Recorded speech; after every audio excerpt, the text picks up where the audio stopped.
So we're going to do the degaussing cable first, and what you can see on the painting guide is they have depicted the degaussing cable, even though it's not moulded into the hull. So we're going to use Tamiya's degaussing cable, only because it's the only one I could find in stock. It's certainly more expensive than one or two of the others. And interestingly, when I look at the instructions that come with the degaussing cable, turn it the right way around for you, it says installation example on the Mogami. So I'm hoping there's enough here to go all the way around, but I'm not convinced that there is. I might be wrong, so I'm going to do some quick measurements in a sec. But the instructions are basically telling you can bend the parts where you need to, and they suggest using Tamiya's CA cement gel type. Okay, very quick calculation. The lengths of degaussing cable are 98 centimeters long, so in theory I need around about 6 of them to do the length, so I need 12 in total, and I've got more than 12 here. So even though it looks like it's not enough, it's going to be enough, so that's good. We're going to start our process at the bow, and I'm just looking at the line that follows. Now the degaussing cable needs to wrap round the front of the bow here, so what we will do is we will have it extend beyond the bow so that I can then wrap it round.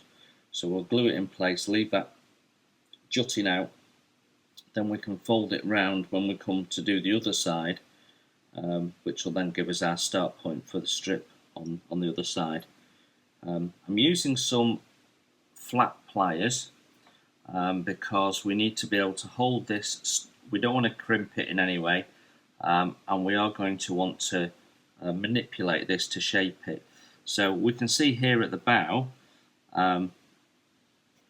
if I place this on, it does correct the line after it goes past the anchor point here. So rather than continuing up, it's got a sort of a curve in it that makes it flatten out a little bit. So what we're going to do is try and shape this first. So there's little hold down points all along the length of the degaussing cable, and I'm going to reference the picture and see if we can get that emulation bang on. So my movement is here. I'm just going to put a little bit of pressure. I'm holding these really tight.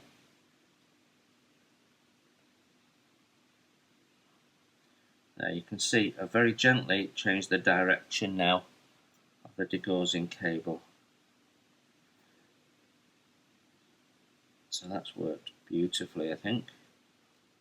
Good thing about these painting instructions being to scale, it's really helpful for this particular task.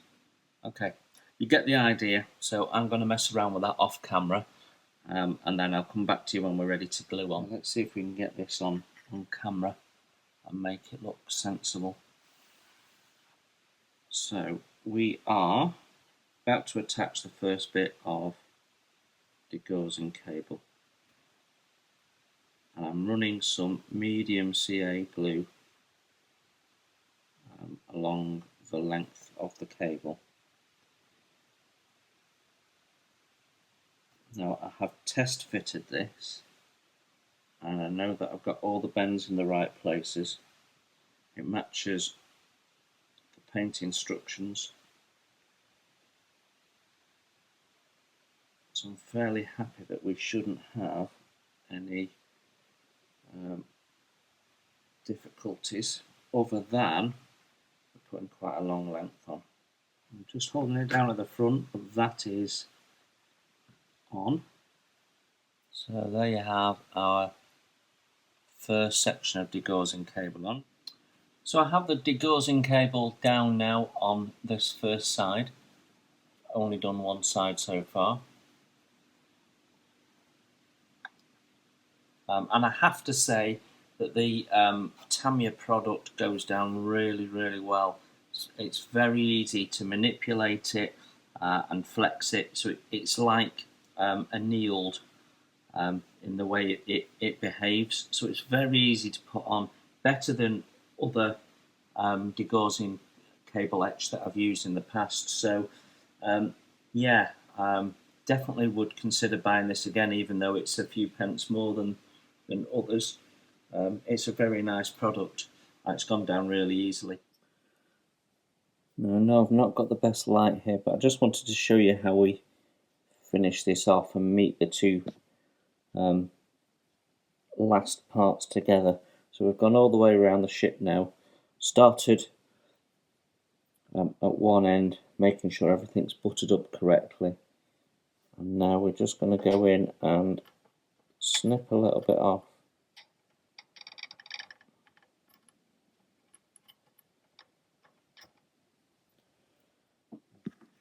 Now you can actually see this better than I can, so tell me if I'm getting this wrong.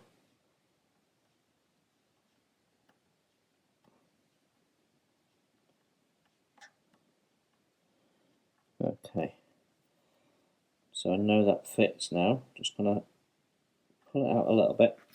So you can see how easy it is to manipulate this photo etch. It's really nice product. I'm just going to put some glue on there. And I'm going to just draw the glue along a little bit.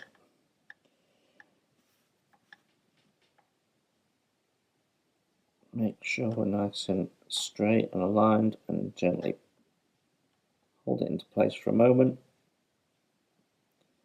See, I should have grabbed by now, but it hasn't. There we go, that is down. Okay. So there we have it. We have added the degaussing cable all the way around now.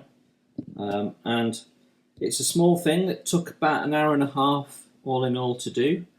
Like I said, the actual etch is really nice and easy to work with, and it definitely adds a feel of authenticity to what was an already nice looking hull. But all ships at this period would have had degaussing cable. So, with all this degaussing cable in place, my next task was to put the blanking covers over some of the scuttles.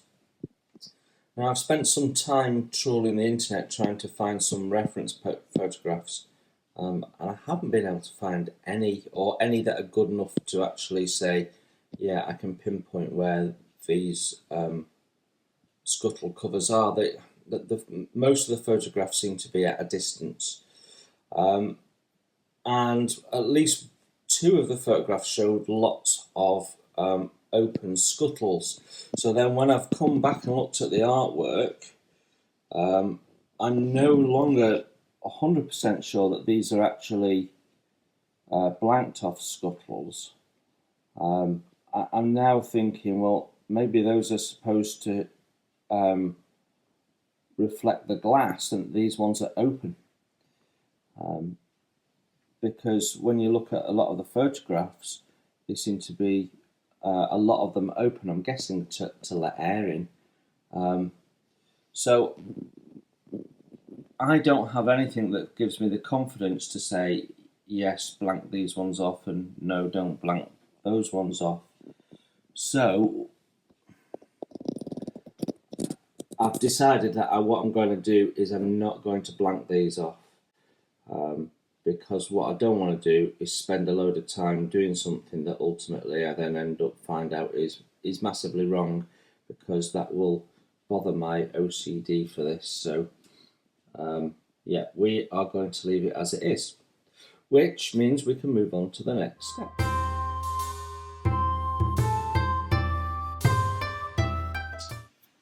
Step 6 is next, which is building up the propellers and their shafts and the 2 rudders, which should fit into those polycaps, so they will be movable. Now, after that, we then put the stand on according to the instructions, which then we screw into the holes that we made in the hull. But I don't want to put that on until we have painted all of this and put the next layer of deck on, because I want to make sure that we're not going to be putting any undue pressure on the base. Once we've got the deck on, then we're just piling stuff on top, and that's not a problem. But I want all of this painted first.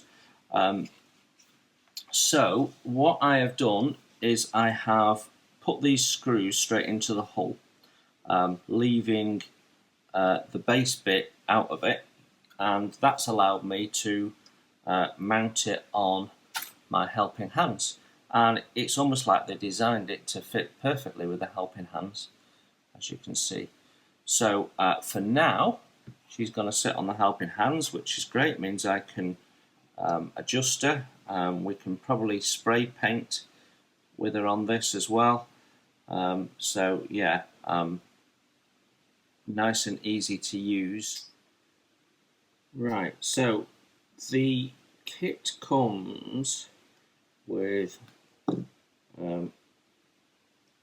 metal propeller shafts, and it does have a little comment that says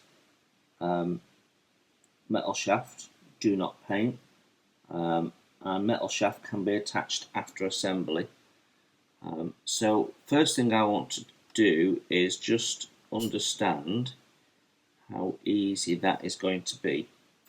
So my first 2 parts I'm taking off, and then we're going to have a look at whether we need this shaft for alignment or not. I'm hoping that the fit is such that we don't need it for alignment, but we will see.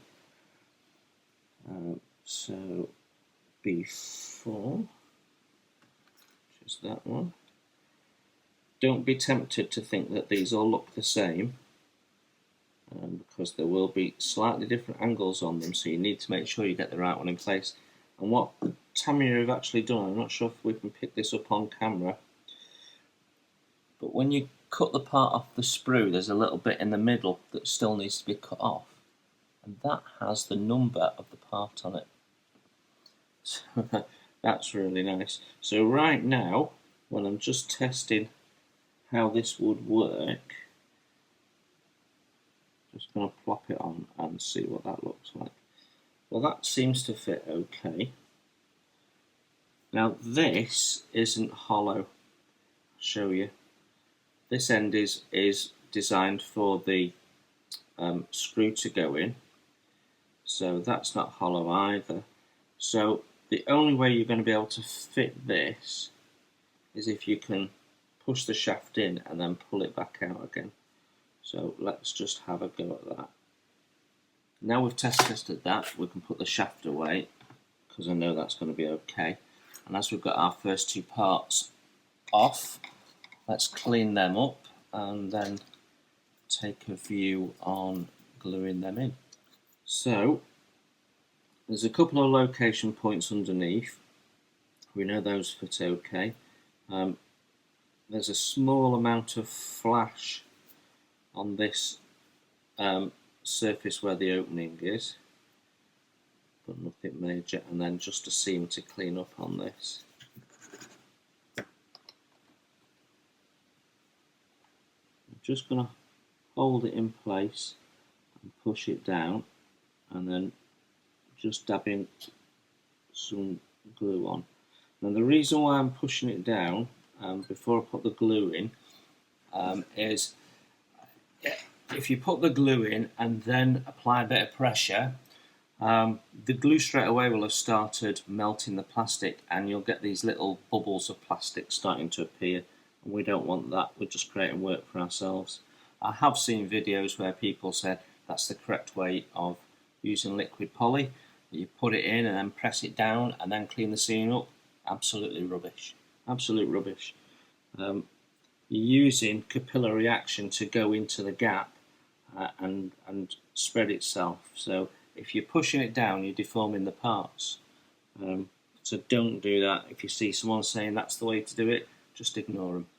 I'm going to clean these parts up and glue them in, and then I'll come back to you when we're ready to fit the rudders. Okay, so the shafts are built up. These have just been put in, the metal bars have just been put in just to make sure that the alignment is all good and correct, which of course it was.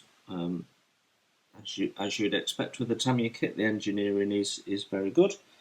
So next we've got to put in the rudders. Now I'm fairly sure there would have been some zinc strips in this area, but I have no way of knowing where they would have been, so I'm not going to randomly do it. We will just leave them off. But if I had a good picture of where they were, we would definitely have a go. There is an ever so slight seam, so we're just going to go around and remove that. Nice detailed rudder. Okay, so which one is this? Number 7 is the one closest to me, and then that should just pop in. Oh, it's actually a lot looser than I imagined it was going to be. Okay, I think when we are airbrushing, that's going to blow around. Yeah. We'll put them in for now, just so we don't lose them, but I think we will take them out and paint them separately come the time. But it does mean we'll be able to show them with a little bit of animation, which is nice. Okay, so this is the display stand built up, and Tamiya very thoughtfully put the connecting points underneath both the stand and these little cups that go over there, so that there's no nub cleanup showing.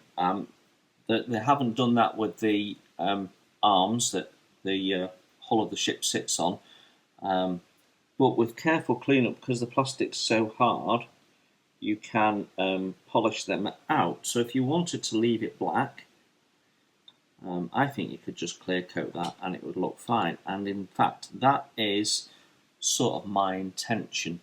Come back to that in a sec. Now, what the instructions do is they don't give a paint instruction for the base. So clearly they want you, the intention is to leave that black. But then for this part here, they say X3, which I think is blue, and X2 for that, which I know is white. I'm not going to do that. My thought process is that I think this would look quite nice, possibly with chrome rather than the usual brass. So I might go down the route of painting these two parts chrome, and you've got like a black and polished chrome look. So I think that's what I might do. For now, I'm leaving the parts loose.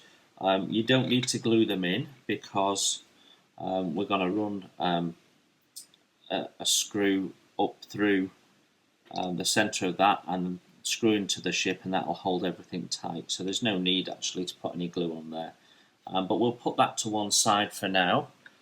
And we don't need to worry about that until we've painted the ship up. So that completes step 6, 7, we're skipping 8. So that would take us to step 9. Now obviously we've got to do some painting before we can start putting some of these parts in. So my thought process is now we need to prime and start painting the hull. and I'd like to paint these decks at the same time, the decks from step 10, because we're going to be using the same colours, so it sort of makes sense to do that. And step 10 really is just fitting these. So what we're going to do is we're going to clean up these parts, do the drilling and bits and pieces that's required, and get them all cleaned up, and then we're going to paint the hull. So let's do that.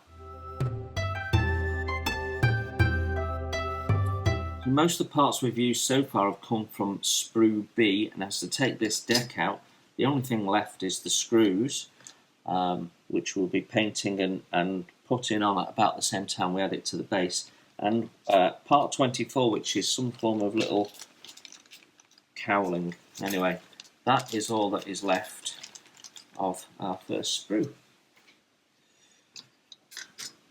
So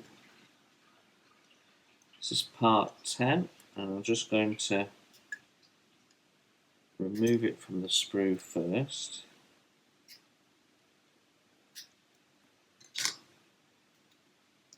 Okay, so now we've got it off the sprue. Now, if we were, I'm going to show you this. If we were doing this not as a straight out of the box build, then we'd absolutely be wanting to remove these little boat chocks here, because they're solid, they're a bit thick, and they're solid. We're not going to do that. We're going to leave them as they are, and you don't see a lot of it when you've got the little boats on, but that would be something you'd normally replace just to make it look a little bit more to scale. Okay, so this deck, just while we've got it in view, this deck with the stripes on, this is a linoleum deck. So don't get confused and think it's a wooden deck. It's a linoleum deck, and it's that sort of chocolatey, pinky brown colour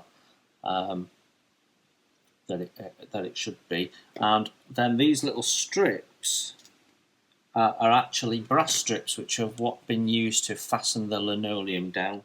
Okay, that's the clean up done. Now, underneath of here, underneath this deck, we've got A's and B's marked on. I'm not quite sure what that's for. Now, I'm guessing that A and B is to do with the two different versions of the ship. I think they also have the heavy cruiser configuration. So 1.2 millimeters. Let's find it. Okay, 1.2.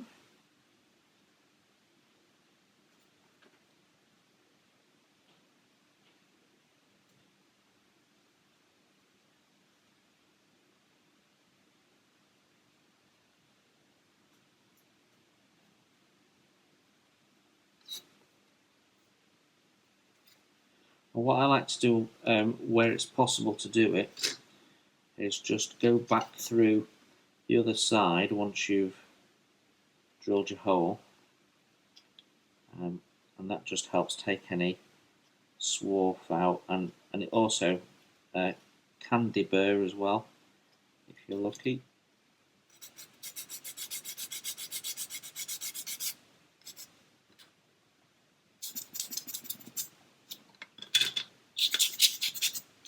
Okay, that is the last bit of deck cleaned up ahead of priming. So this is the flight deck that was added late in the career.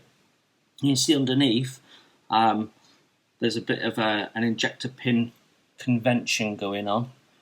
I don't think you're going to see most of these when they're painted.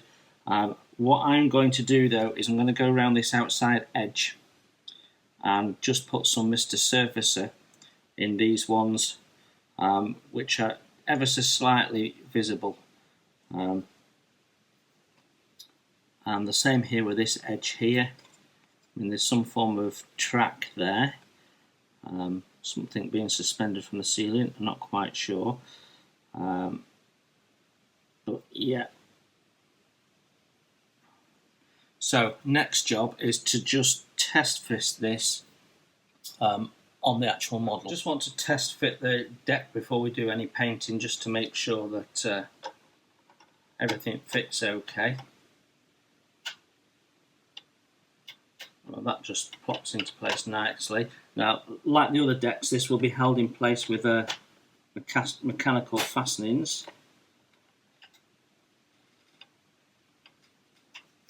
And then we have this forward deck that slips on top.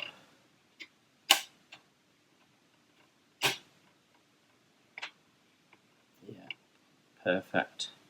So we're not going to have any issues with the fit of that. So I'm happy to go ahead and paint all of that. Yeah, okay. So what we're going to do is we're going to prime the whole kit in grey, and then we'll start by painting the linoleum, and then we can mask off the linoleum and do the steel deck.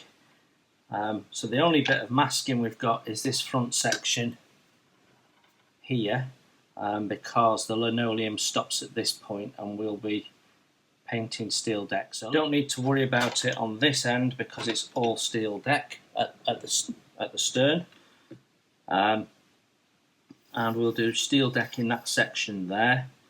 The only disappointment I have with this kit so far is these slab sides. Now, it may be this is accurate, but it just looks odd, and I doubt that this was totally featureless. You know, if it had been superstructure that was filled in because of the additional flight deck, you'd have blocked off scuttles and doors.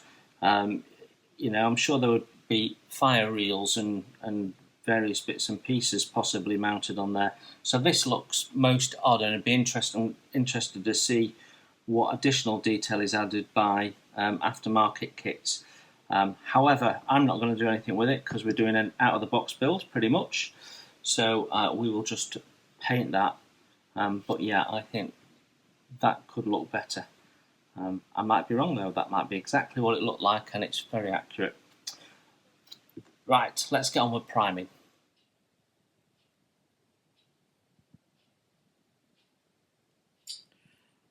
Okay, she is primed, and the next job will be to put some paint down.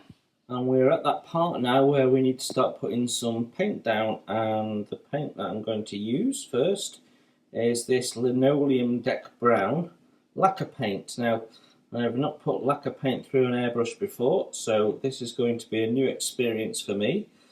We're using the thinner that has the added retarder, so there's two different types of lacquer thinner that Tamiya produce.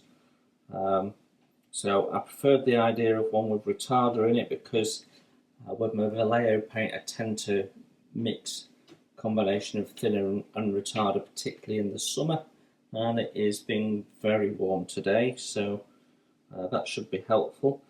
So we're going to go on a bit of a journey and see how well this stuff goes down. Now, my understanding is thinning the lacquer paint is the same ratio as thinning the ordinary paint, so let's see how we get on, shall we? Okay, so we have used our lacquer paint and chucked it through our airbrush, and that all looks nice. Let's have a look up here.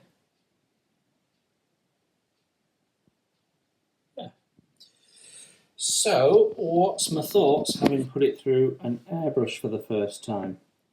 And you're perhaps wondering why that's there. Well, all will be revealed. Okay, so here's my thoughts on the lacquer paint. It looks good when on, but it doesn't look any better than Life Colour or Vallejo, so I couldn't say, oh, there's a massive advantage to using that paint system. What I can say is Tamiya's lacquer paint is about 33% more expensive than the Vallejo paint. So as a paint system, it's costing you a lot more. And I can't see the gain. I can't see 33% difference on there. Now, the thinner for the lacquer paint is cheaper than the Vallejo thinner. Vallejo's is around about 5p a milliliter, and Tamiya's lacquer thinner is around about 3p per milliliter. So there's a big difference in cost there. But there's also a big difference in usage, because to clean your airbrush after you've used this, you have to use the lacquer thinner as the cleaner. I'm not aware of what else would do that is perhaps cheaper, but I had to use quite a bit of it. I had to flush it through the airbrush. I then had to use some brushes to clean the airbrush to make sure it's off, because if that dries in my airbrush, then I'm stuffed. So it took me a lot longer to clean my airbrush than it would do if I used Vallejo. I used a lot more pricey chemicals, whereas with Vallejo I can do a lot of flushing with water and then just finish off with airbrush cleaner or thinner or whatever. So even though it's more expensive, the thinner, I use a lot less of it. And also, that is odor free, and that definitely is not. So I'm not seeing the advantage of this paint system for spray painting. Now, I have used some of them for brush painting, and what I would say is some work really nicely and others not quite as well. The metallics particularly look good. So I'm going to stick to brush painting with the lacquer paints rather than putting it through the airbrush, and when I've used the lacquer paints I won't be replacing them. I will continue with my tried and tested Vallejo and Humbrol. Okay, so we have got the masking done, ready for putting down the grey coat, and I've used as much second-hand masking tape as I can, which is why some of it looks like it's got paint on. And it doesn't look like much, but it's about 4 hours work all in all, masking these off. So before we paint the hull as it currently is here, without the top 2 decks on, I actually need to put railing on. I need to put railing on the bow, and I need to put railing on the stern here. So on the stern we've got a deck that goes on top, so it'll be difficult to add the railing after that. And at the bow though, it'd be easy enough to do it afterwards. If I put the railing on now, I can paint all of that at the same time while I've got the masking on, and then just remove the masking. And you can see I've cut the masking back so that what was actually the plastic edge of the hull remains where we're going to put the railings.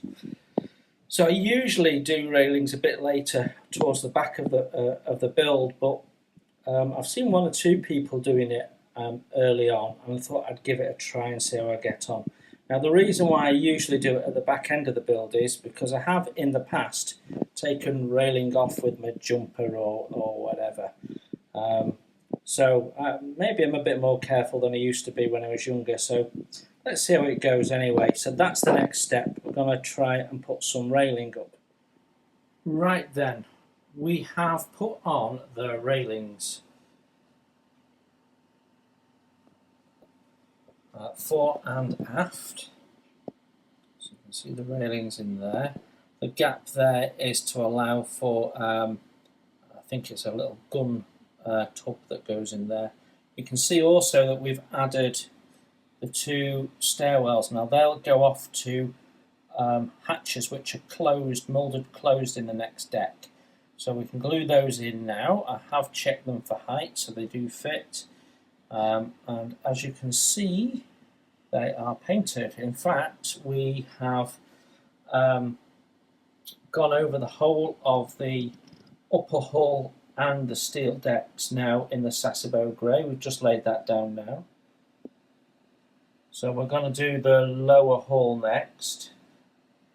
Not quite got in on that ladder there, so I just need a little bit of touch up. We'll brush that in. And you can see there that where we've masked off, we've now painted over that, so the masking will be able to come off, but I'm going to leave it on for now and while we do the lower hull.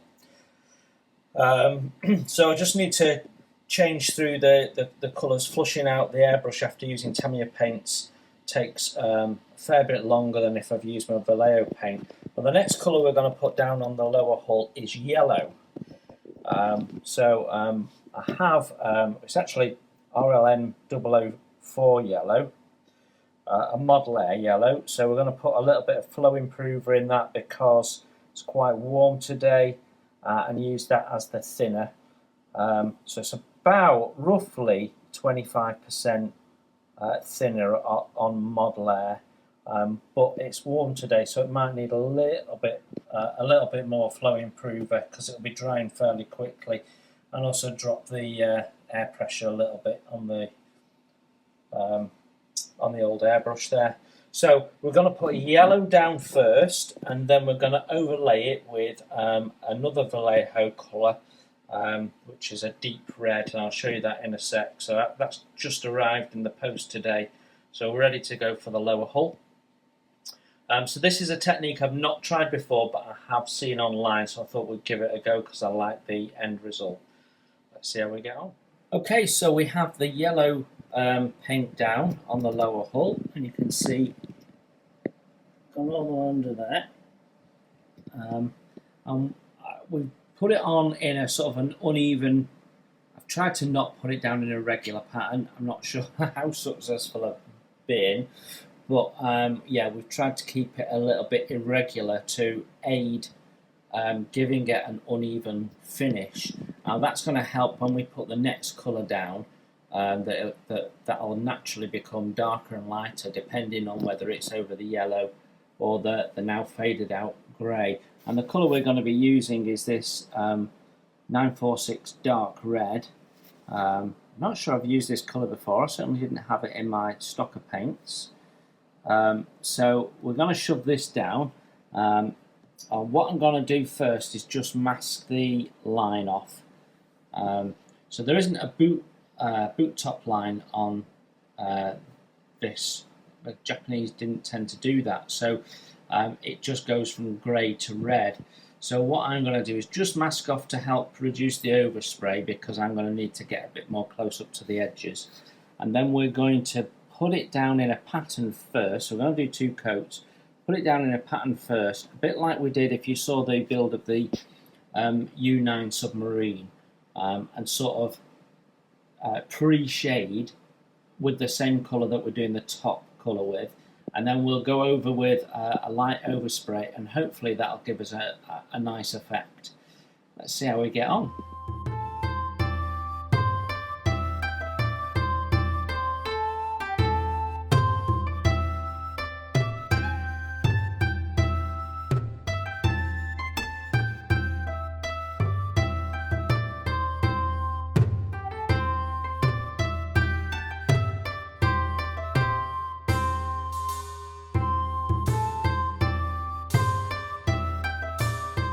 That's my masking tape off, and all in all, a pretty good job. There's a couple of areas of tiny amount of touch-up is required. So there, and just the front of the barbette, where we've not quite managed to mask it off.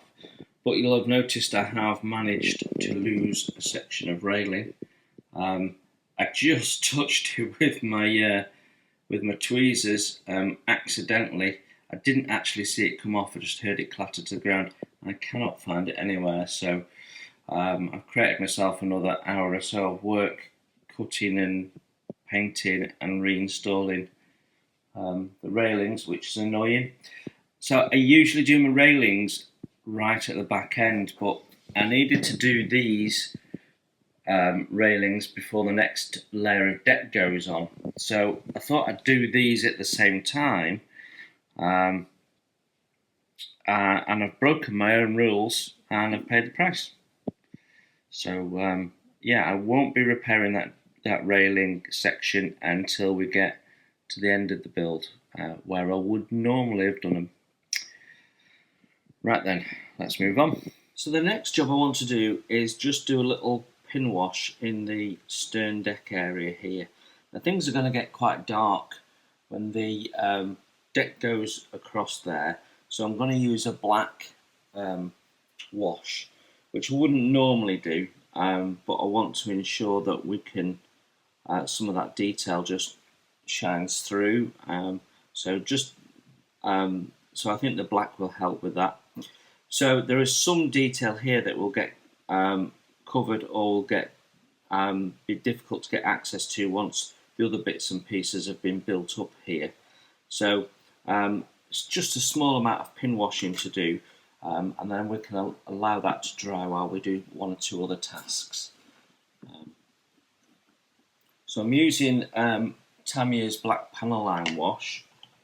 Panel line washes are really quite a good product, but I recommend you decant some and use a smaller brush, because the brush they use is a bit large for doing things with any amount of precision. And whilst we've got this out, we can do the hose pipe grills on the bow, which also want to be dark.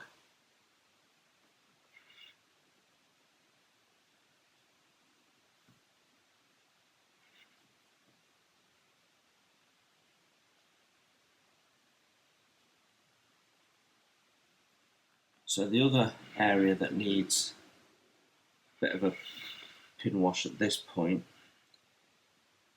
is these here. Now often they use photo etch for these, but Tamiya have moulded them in, so I need to really make those dark.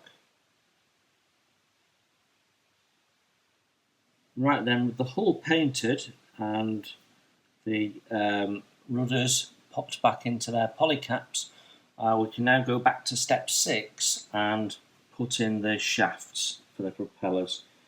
So the instructions recommend not painting these, and we did test fit them before, so we know that they fit okay.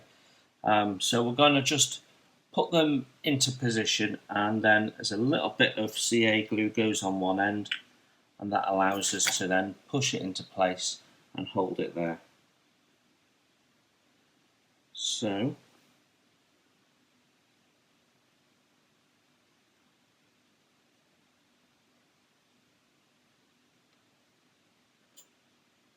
a bit difficult to do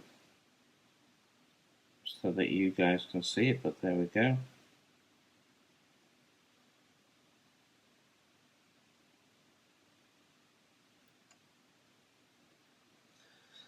So we just need to put some glue on this end here.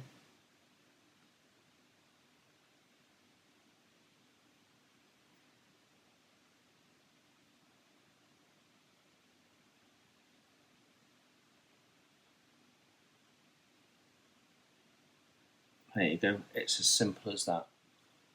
Right then, we have put the rudders in, we've put the metal shafts in and glued them in as the instructions show us. So the next thing to do is clean up, paint up and attach the screws.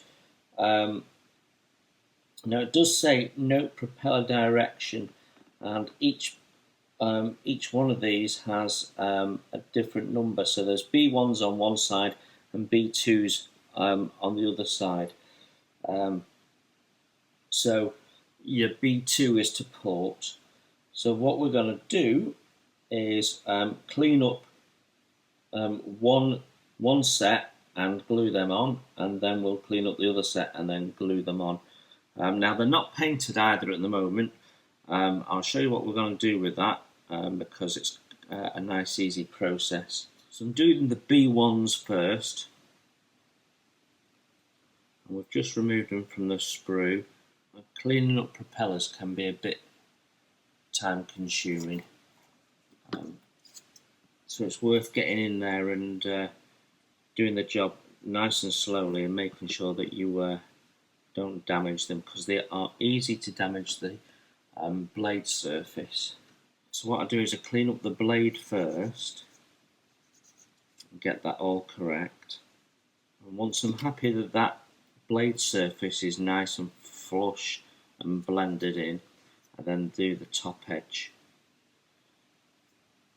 and as it's slightly curved, I'm going into the curve. I'm not starting on the top and smoothing down. That changes the shape. If you follow the curve line up, you'll shape the nub to the curve. If you go downwards, then you're shaping the whole of the part to the way you're sanding, and not necessarily getting rid of your nub. So we can see that's all cleaned up now on that one blade compared to that one that still needs to be done. So I'll get these cleaned up and then we'll paint them. So the B1s are all cleaned up. I'm now starting the painting process, and I'm using something called weapon bronze, which is a sort of a dark bronze colour for painting the screws. And obviously, as new, they were quite shiny, but they wouldn't have been shiny for long.